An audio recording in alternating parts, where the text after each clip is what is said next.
Nang magkagayon, tinawag ni Herodes ng pahilip ang mga pantas na lalaki. Itinanong niya ng mabuti sa kanila kung kailan nagpakita ang bituin.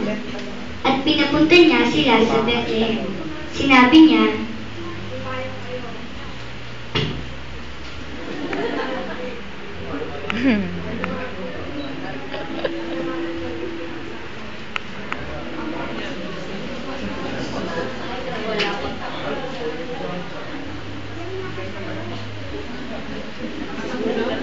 pagkarinig nila sa hari, ay tumuloy na sila sa kanilang lakad.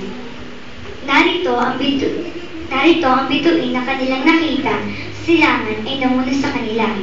Namuna ito sa kanila hanggang sumapit at tumigil sa tapat bahay.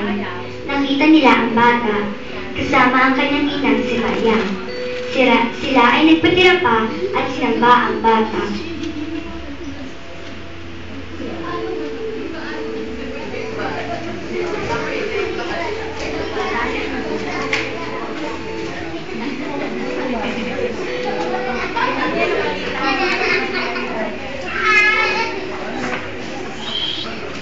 Nag-alay sila ng mga regalo.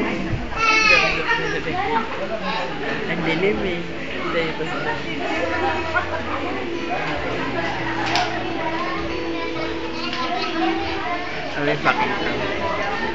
Nang mabuksan na nila ang kanilang mga kayamanan, naghandog sila sa kanya ng mga kaloob.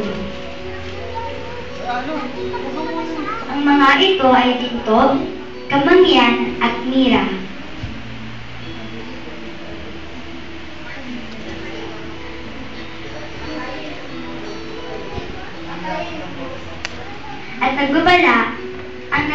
At nagbabala ang Diyos sa kanila sa isang panaginip na huwag na silang bumalik kay Herodes.